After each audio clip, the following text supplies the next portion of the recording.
So, hi everybody. Today's topic is clutter clearing. It's the 3 session series, and this is session week 3.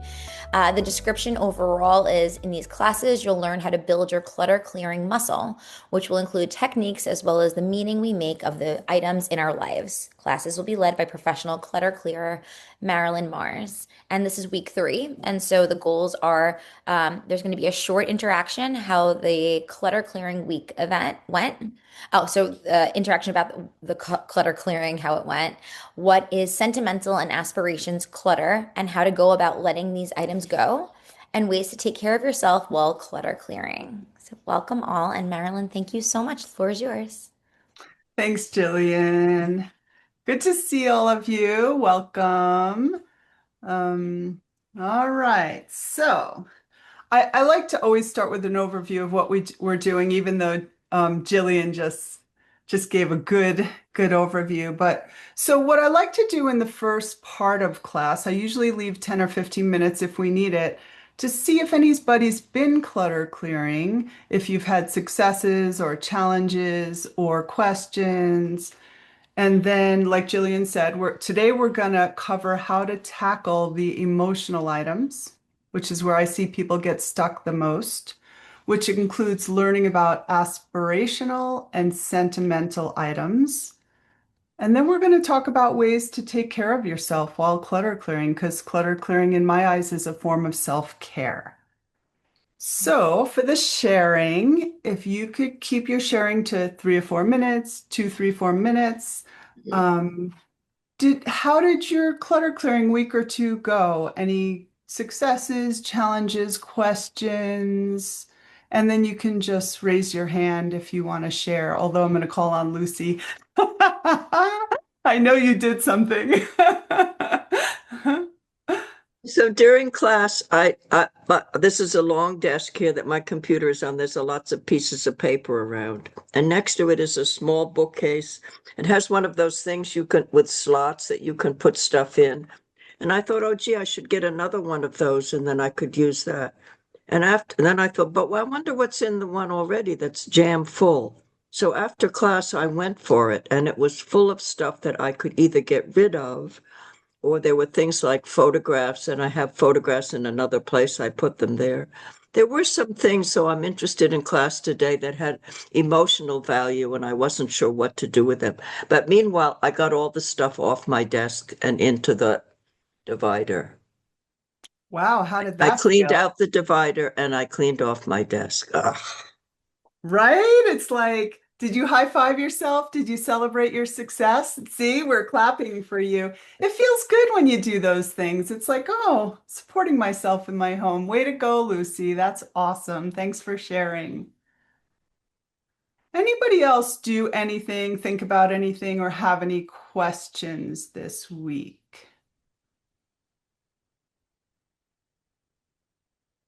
I'm just going to give a minute, and if not, I'll just jump right in. But I'd love to know if anybody's done anything.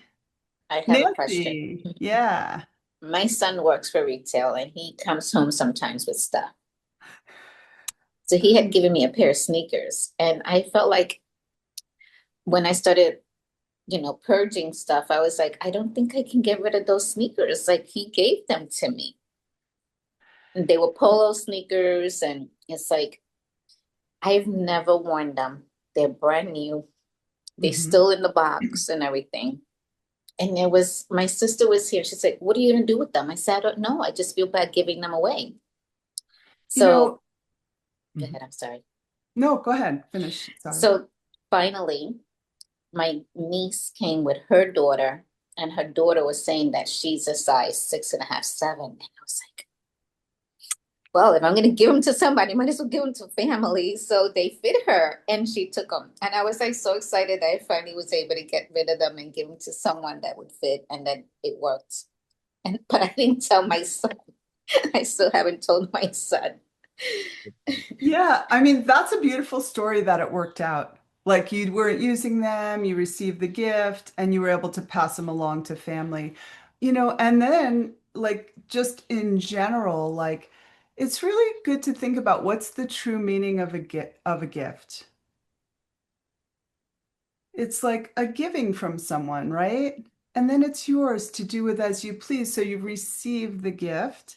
And I like what you said. I need to talk to my son. He works in retail and just tell him where you're at, which is to me, communication is everything. So I think that's beautiful too. But really, gifts, people get stuck with gifts. And today I'm going to talk a bit about that. Um, and because what you're doing is it's like you receive something from somebody, but it's if you let go of the gift, you're not letting go of them. It's interesting to kind of think about like these kind of things, and that's what we're going to do today. So it's great that it worked out in perfect timing to bring that up. Thank you, Nancy, for sharing that. Any other thoughts, questions, comments on your past week or two of clutter clearing? All right, let's jump in. And just in case, if you've missed the first class or two, it is recorded and there are more basic techniques on those classes. Today, I'm going to get into more emotional stuff. So let's first talk about aspirational clutter. Aspirational clutter are the things you hope to use someday in the future. For example, let's say you had an intention of starting a yoga practice. So you bought all the things, a yoga mat, you bought the blocks, you bought the straps, and they've been sitting for the one day that you decide to use them. Or the cool looking kitchen appliance that you bought on sale, thinking, oh, I'm going to use this. This is kind of cool, but you never use it. It just sits. Maybe it's a project you started years ago, but you never completed. Knowing in your heart you really don't want to complete it, or you would have by now. These are all forms of aspirational clutter, of what you hope to use or do in the future, but you don't. What often happens with these items is they bring up feelings of defeat or heaviness. So not only do they sit untouched, taking up prime real estate in your home, which we all need the real estate in our home, right? For the things we want. These items can also have a negative effect on your self-esteem. You look at the yoga mat or the unfinished project and your energy drops like, oh, I should, or yeah, I spent the money. You know what I mean? So it's like we have all this, when you see those items, it can trigger that. So aspirational items are the things you're thinking you will use or do someday in the future. Let's talk for a minute about sentimental clutter. Sentimental clutter are all the things from your past. For example, it could be inherited items that you really don't like, but you might feel guilty letting them go. There's also the inherited items that you do like because they remind you of things from the past, but maybe you have too many of them. All the playbill books you took when you went to see a show and you saved them all. I see that all the time in homes, like the things that from shows. Maybe it's greeting cards, old yearbooks, souvenirs, and so on. So sentimental clutter are the items you hold on to because of the memories or emotions they bring up from the past. And these items can be deeply personal, but they can also pile up and weigh you down. And they can also keep you living in the past. So I'm not suggesting you let go of all your aspirational and sentimental items. That's not what I'm saying. What I'm offering are different ways of looking at things so you can decide what you want around you and what you don't. How much of what you have is current? You have a relationship with these things, the mug you use every day. How much is Someday I will use that, and all the memories of our life lived. So that's aspirational and sentimental clutter and what they are. And like I mentioned in the last two classes, when you first begin to clutter clear, you want to start with small, less emotional areas. The easy and obvious stuff that you're less attached to. So you really want to start there. As your clutter clearing muscle develops and you continue to clutter clear, the decisions about what stays and what goes, it does become a bit easier and a bit easier. You know, you have to build this clutter muscle. But sooner or later, you're going to hit another layer of clutter clearing, another layer of clutter in your home. The more emotional items that are harder to decide upon. This is where I see the majority of people get stuck. So who wants to talk about this today? All right, let me get a drink of water. So clutter clearing is about deciding what you value in your life now and removing anything that distracts you from that. And in this world, there are different chapters in your life, the different phases in your life that you go through. So let me tell you a story that speaks to this. I worked with a woman who was a teacher for 35 years. She had taught for 35 years. It had been 6 years since she had retired and she was wanting to downsize. And she had kept everything from her teaching career and was struggling to let these items go.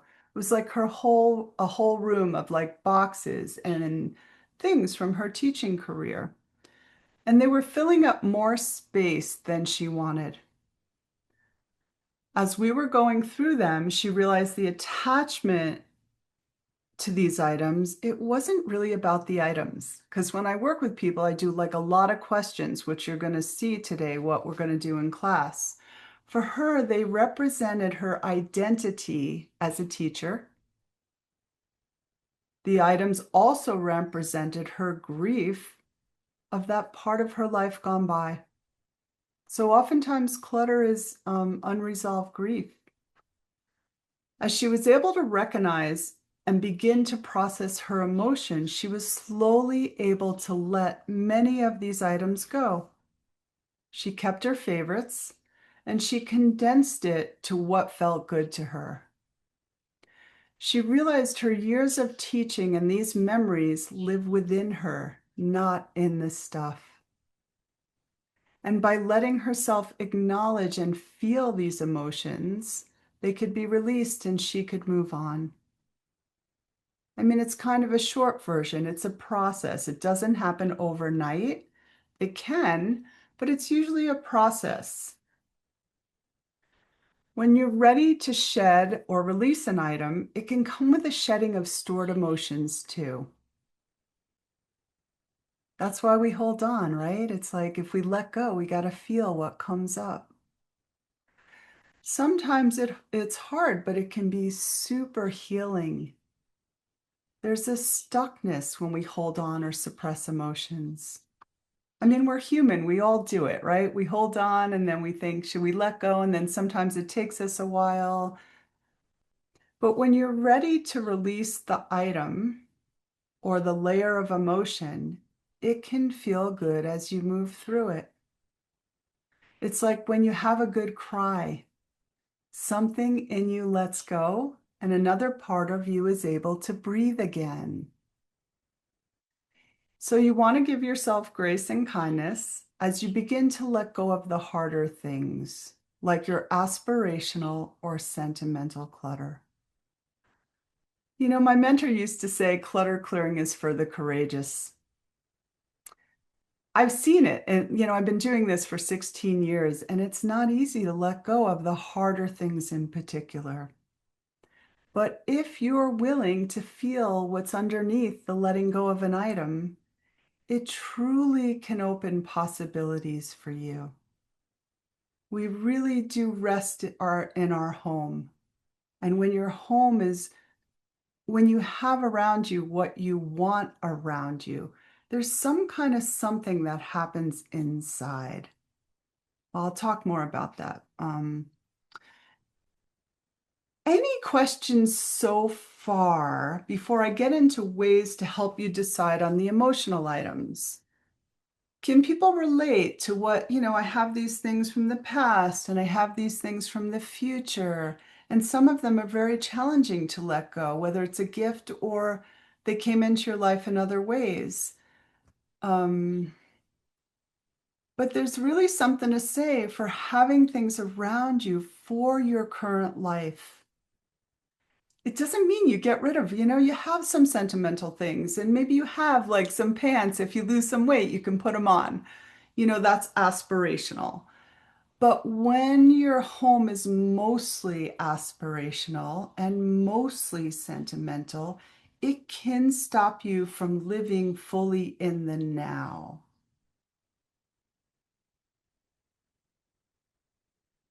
It's a lot to digest sometimes, so I just want to leave a minute if there's like questions or comments. Riet, yeah. Well, thank you. I totally relate. Oh, you I relate. Yes, yes, yes. totally relate. Oh Yeah. my goodness, is this embarrassing? But better to face it than not. I just thought of a Yeah. whole bunch of items in those categories that you mentioned of aspirational and sentimental past. A whole bunch just came dancing in front of my head of things, especially past stuff, work related, relationship related, things I used to be able to do, I cannot do anymore, but I can do variations of them. But I look at those objects and I'd connected to something. And that idea of having connection anyway, not in the thing necessarily, in the space it takes, because I relate to that as well. It becomes a little bit overwhelming or even oppressive at times, but so is the past in any regard. Beautifully said. Beautifully said. It Okay. does become a bit oppressive sometimes, right? It's like, oh, Yeah. all these things that it's like, oh. And it's so interesting because, like, it's beautiful that you realize, like, I mean, I started teaching classes to take the shame out of this because Oh, everybody is embarrassed or feels bad or doesn't want me to come over and work with them. Let's do it on Zoom. But it's just what happens. Like, it's just another form of like buffering in this crazy world. thank you. But so thank you, Riet, for sharing that. There's something when you can choose what you want in your life and what you don't without it really grabbing you, there's Mm, a freedom that comes. mm, yeah, thank you. Y- May Yeah. I share a quick thing I did throw away or donate very quickly? Yeah. I Okay, love hearing that. oh, all right. So this one is really silly and it seems so inconsequential, but that's why I want to mention it in terms of what you're talking about. I have a sound machine that helps kind of classic with sound from outside the apartment. It deflects the sound, and I got a new version of that, which is very effective. So I have two of these things, and then I had one from the past, the travel one.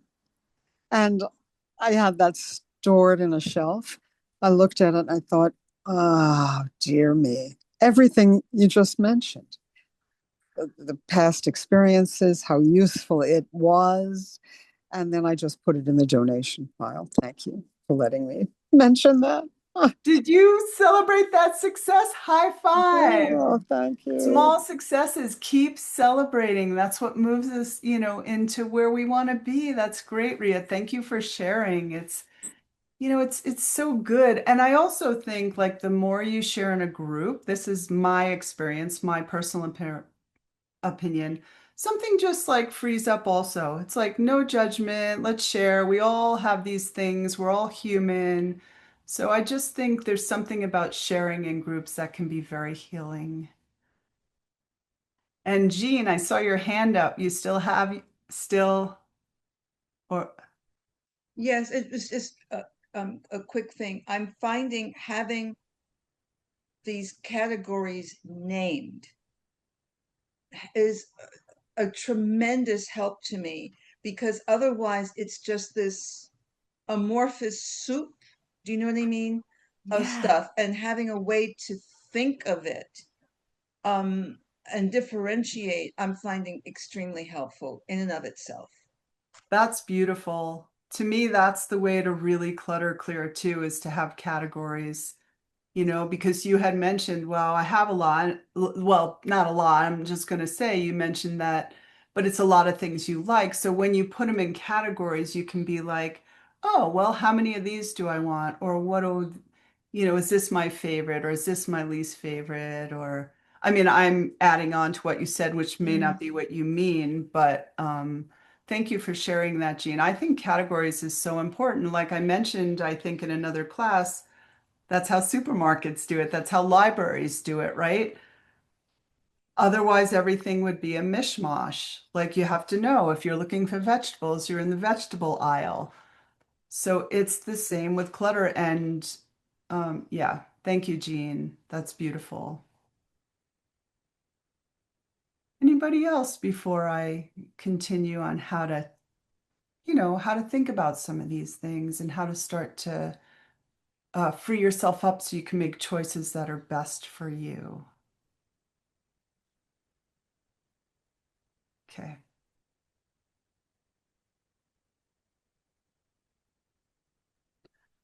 Okay, so what do you do about the tougher stuff? How do you handle it? So let's do an exercise that can help you tackle the next layer of clutter. I want you to think about an item that has emotional weight to it, but something needs to go, like something you're like, what Nancy shared, like, this has an emotional weight to it, these sneakers, but it's really hard to let them go. They were given by her son. So think of something that has an emotional weight to it. It could be something small. It doesn't matter what it is, but you're having trouble letting it go, but it's something needs to go that you want to let go, not something you want to keep. Just start to think about that. You might want a pen and paper around you for this exercise. People often ask me for more techniques to help them let go of the emotional items. The techniques are the same. I can give a million clutter clearing, practical techniques. The difficulty is in the meaning we attach to the items. This is where the exploration comes in. Are you willing to be curious about what the item means to you? Are you willing to be curious about what the item means to you? And are you willing to feel what's underneath the letting go of an item? So think about your item that's hard to let go, but it needs to go. And I'm going to give you some questions to help you begin the exploration process for yourself. So I'm going to screen share. I have some questions here. And I'm going to leave these up for like 3, 4, 5 minutes. You can write them down if you want, or you can just ponder. And so the questions, how long have you had this item? And the reason I have people kind of tune into that is the longer you have the item, usually the more attached to it you are. It's like something in you is like so used to having it there. What is it about this particular item that you feel such an attachment to?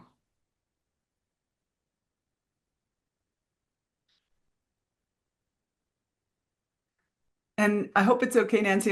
It was such a beautiful example. I'm going to use the example. So it could be like her son really thought of her and there was this love in this gift, but it's not actually, the love doesn't live in the sneakers.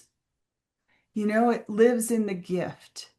So that's just, what is it about this particular item that you feel such an attachment to? If you let this item go, what feelings might come up? What would you miss about it? That says a lot. What would you miss about it? But then start to think, what might free up in your life without this item? So I'm going to just give you a couple of minutes to kind of write some answers for yourself, think about this, and then I'd like to share a little bit more, have us share.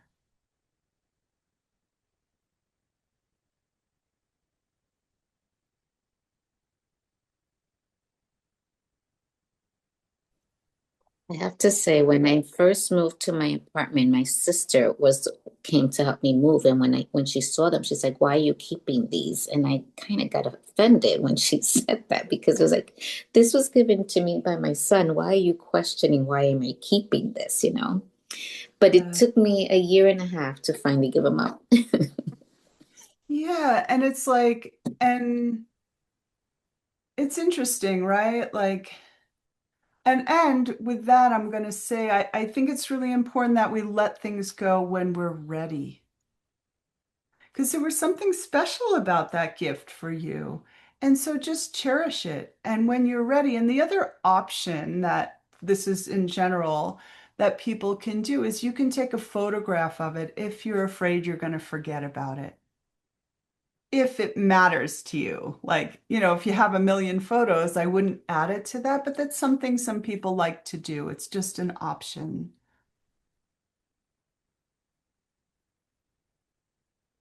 Okay. How is it for you guys to think about these questions? Lucy. Um, just looking on my desk, I have this paperweight that my mother gave me and a turtle, that I have. Oops, you're muted again Yeah, I now. don't know Yeah. who gave it to me, but I like it. But my whole bookcase in the other room is full of things like that. And just thinking about it, I started to cry. I mean, I just like them. I don't know what they represent, but I figure, well, then I'll be gone and someone else can deal with them. Well, first of I all, don't know. I thank you. like them. I don't know. It's just this, I'm finding this very hard. Yeah. First of all, thank you for being so vulnerable in the group online. I really appreciate that. Um, and Lucy, I'm talking about the things that pull in us that we want to let go. I'm not talking about the things you like. So if you like them, there's no reason to get rid of them. It's more the things that bother you because, like the thing from your mom, what I often see is people really miss their mom, and or some feeling around it. And so that's like a part of them there. When I The only time you want to start to like think about this is if these things drag you down and you don't want so many. But if you have space for them and you really like them and they make you feel good, then you want to keep them. Yeah, because yeah, thank you for sharing that, Lucy. Thank you so much. These are just questions to be curious about, to give you the freedom to keep something or not. It's when you feel so tied to things that you want to let go of where it's really challenging. And so that's when you want to be like, oh, there's really some deep feelings behind that. There always is with stuff. Ria,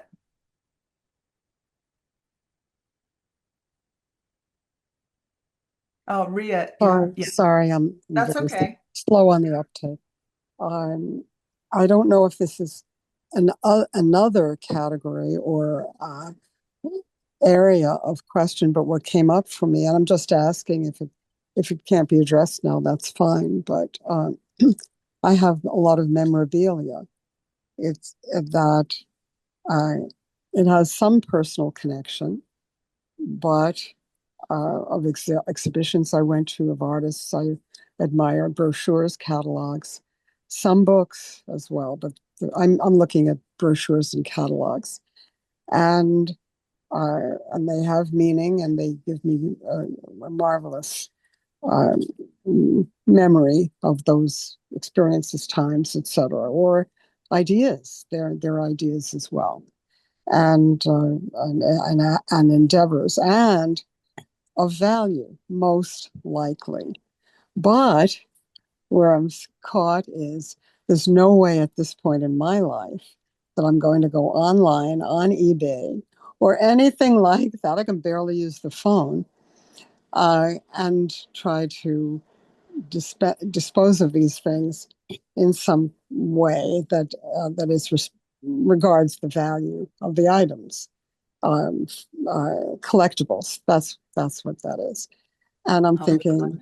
maybe, again, if this is off topic, excuse me, but it is what occurred to me, something that I could tackle, and a little, a little at a time.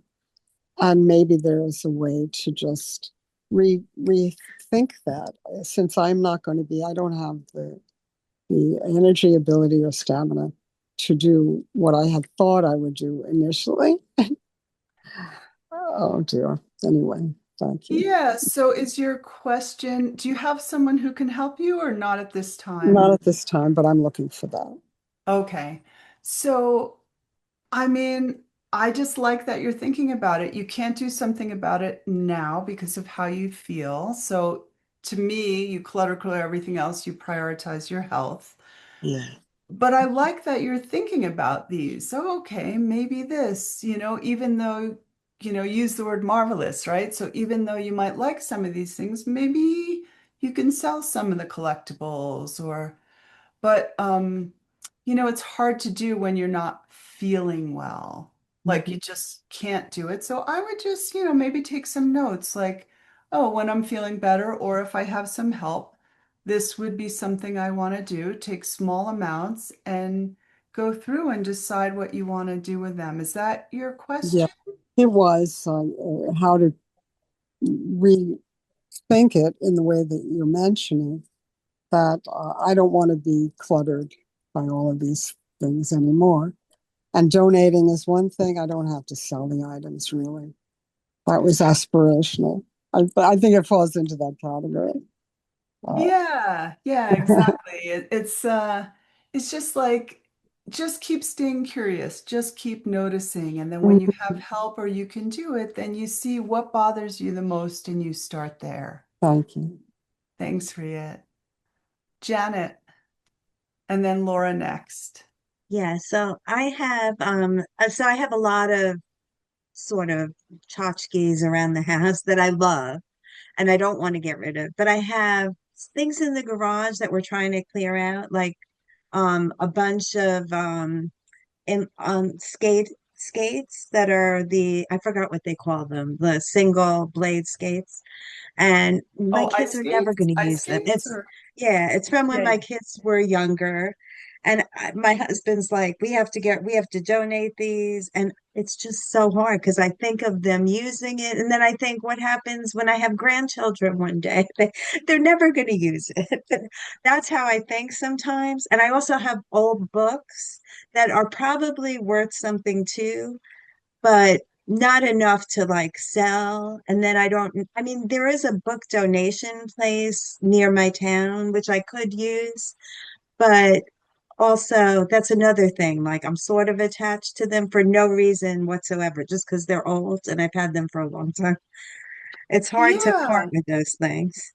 Yep, that's super common, super common. And super common, like you kind of laughed at yourself, but super common. People are like, oh, maybe my grandchildren will want these. People store clothes and different things. So that's very common. So, you want to like notice, like you could use those questions, but you want to notice how they make you feel. And can you, because you're talking about it and it's not right in front of you. That's true. Yeah. So will you always have the memory of the ice skates and the times with your kids if you want? So to me, it's like, um, this is like the grief, right? This is why I talk about tears because it's grief of times gone by. We all have that. And it's like, okay, wow, I missed that time. Talk about it if you want, or however you process your emotions. And then the other thing you can do, which I often recommend, is to take the ice skates out, a couple of them, put them somewhere where you're going to see them for a whole week in your house, and just really take in what they do for you. Just really explore it. Just be like, oh, I miss those times. Oh, sweet. Or whatever it is for you. And then something about like looking at them for a while, I find people able to take it in more and then release the actual physical item. I could see that. Yeah, because looking at they're in my garage right now, so I only look at them a little bit when I come in with the car or whatever. But you're right. If they're in the house, I'll probably want to get rid of them. Yeah, and it's the And same, it can be the same with the books. Kind of go through them, see how it makes you feel, and what in your current life are you using that can make you feel, you know, bring back feelings that you want if you want. So there's many ways to work with that, and then let them go when you're ready, one at a right, time if you want, or you're like, oh, I took this in, I get it, So that's great, good Janet. Thank advice. you. Really good. Thank you. You're welcome. Laura, Thank you. Um, this has been really helpful. I think this has been great. How you addressing all the emotional, and I really can relate to a lot of it. And I have a lot of things like all cluttered about, like tchotchkes here and there that I want to get rid of on shelves. Some I want to keep, and I know which ones I want to get rid of. But I guess my question is, what's the best thing? How is it? What's the best way to get rid of them? Is it like, do you primarily say donation or sell? Or like, I feel like some things I don't want to donate. I feel like I should sell it. I'm like battling between, do I donate or do I sell? And how do I sell it? Like, is eBay the only thing that I should do, or how does that work? super good question. Um, so it really depends on what you want. Like I heard you say, I feel like I should sell them, but selling things takes a lot of time and energy. Mm-hmm. You can Google, where can I sell this item in my area? You can find many things. Or you can Google, where can I sell this item online? Depending on what it is, there's like Poshmark and eBay.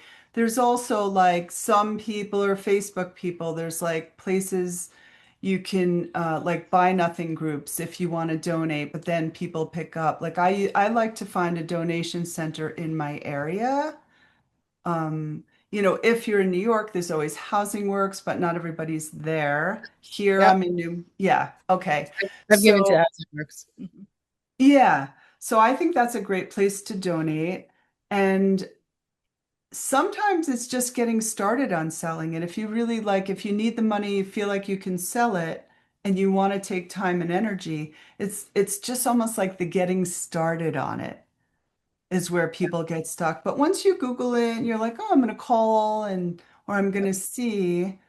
So that's like, does that answer your Yeah, question? no, that answers. It's helpful. Where I didn't even think like to do the Google, because part of me, it's not like I need the money, but part of me wants to see what it will sell for, and then I want to donate the money. So Oh, that's yeah. nice. Yeah, right. And sometimes, like people, I've worked with people who have really pricey things like art supplies or whatever, and they donate to an organization where they're, high school, college kids, or like some kind of art organization. So there's many ways, and yeah, Googling, Mhm. you'll find lots of options. Great. Thank you. Okay.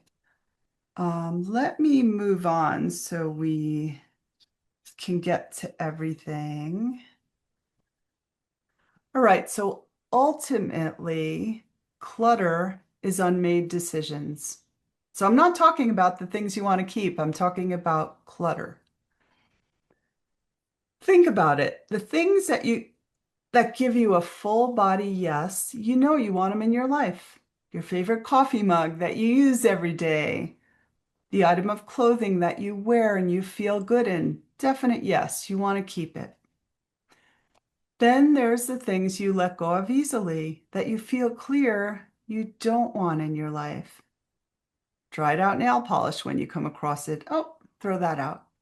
Or a blanket you never liked, much easier than a quilt your grandmother made you, right? Those are the no things. It's the undecided items that can weigh on you and leave you feeling defeated when it comes to the clutter in your home. The zucchini spiralizer you bought on a whim.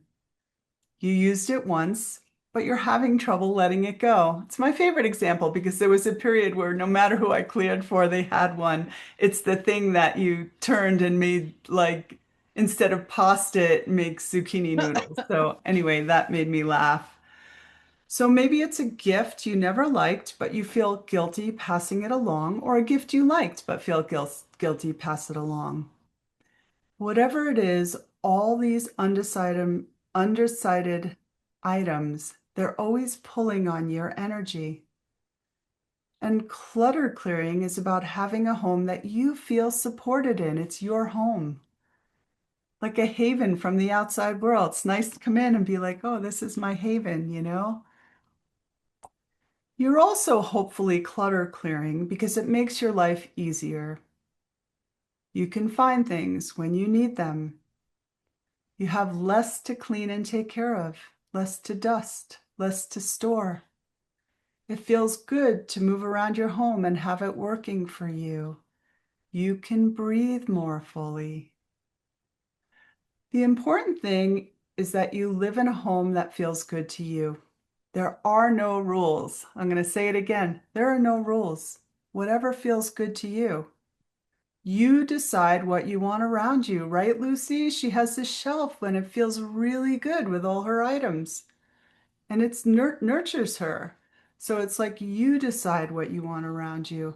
What I'm hoping to do is give you tools to help you decide so you have the freedom when you don't want something. And the more you can feel into the why, what's your motivation? Why are you doing this? Why are you clutter clearing? The easier it will be to keep a momentum going and create what you want to create. So, any questions before I talk about ways to take care of yourself while clutter clearing?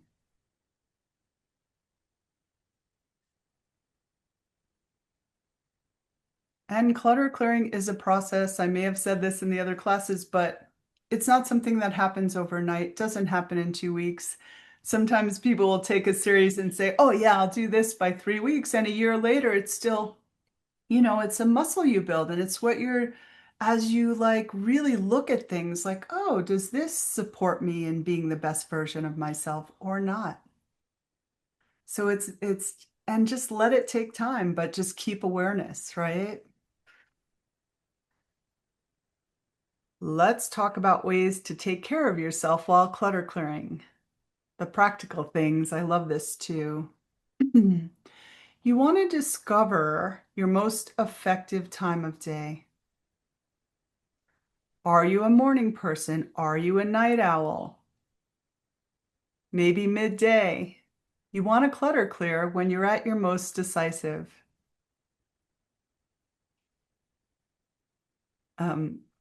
Sorry, I just got distracted because I was thinking all my New York emails come in at like 2 in the morning. I was like, really, New Yorkers just never sleep.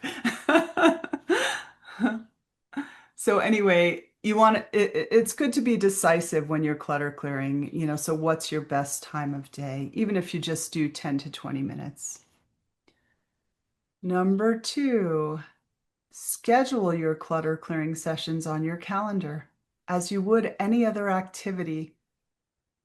Even if it's 20 minutes, make a date with yourself and show up because, as I keep saying, clutter clearing is a form of self-care. It's your home. This is where you live.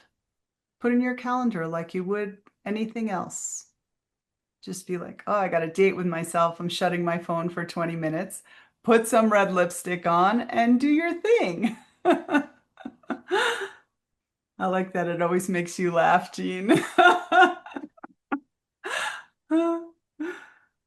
So this is a really important one, not always easy to do, but if you can, open a window to let in fresh air.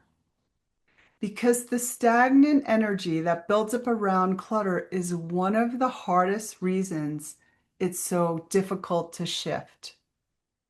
It's much easier to clutter clear when there's a circulation of fresh air. So if it's super hot out, it can be challenging if it's hot and humid. Put a fan for 5 minutes or open a window for just a couple minutes and then shut it if it's super cold out. But you just want to be aware, can I get some fresh air in here? And if you can, it's a good thing to do. Which reminds me also, another good thing to do, which is not on my list, is really to have good lighting. So if you can put the lights on, if you can open curtains, again, not everybody can do that, but if you can, it's really great to have good lighting. Another one is to clean as you go. As you're clutter clearing, there's often layers of dust that have built up. So keep some cleaning materials nearby, wipe down the items as well as the areas. And if you need to, vacuum the floor or whatever you need to do. So whatever you've clutter cleared feels like, oh, okay, this little area feels really good. If you do a kitchen cabinet, even if it's one shelf, clean the items, clean the shelf, and put stuff back.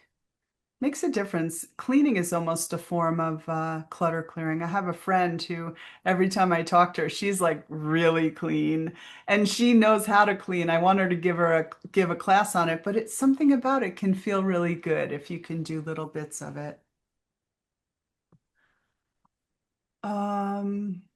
Another tip, which I have talked about, is start each session with something easy. You want to develop your decision-making ability when it comes to your stuff, like building a muscle. The more you exercise it, the stronger it gets and the easier the process becomes. It's like if you start like a walking routine and you start out only walking a block and then it's 2 blocks. And so just do the easier stuff first with clutter clearing. Okay, come on, you guys. You know what my favorite tip is? Celebrate your successes, no matter how small you think it is. You want to really appreciate the difference clutter clearing makes. So look at the area before you start and notice how you feel. Just be like, oh, Then look at the area that you've worked on when you finish and notice how you feel. Don't look around at the things you haven't done. Celebrate what you did do and not acknowledge what you do, no matter how small you think it is. It's the small things that truly add up that change our lives in all areas. I'm talking clutter, but in all areas. An act of kindness goes a long way. So celebrate any small success. Any questions? We have a little bit of time left. Any questions or comments or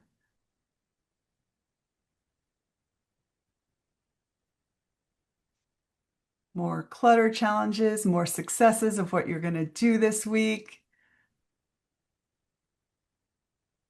Jean. When are you going to do another class? You're so Point cute. 2. That's That's what I so want to cute. know. You'll have to talk to Rachel and Jillian about that. Okay. Yeah. Yeah. And I do have a website, marilynmars.com. If you want to if you sign up, you'll see, you'll just see what I offer. You can look on there. And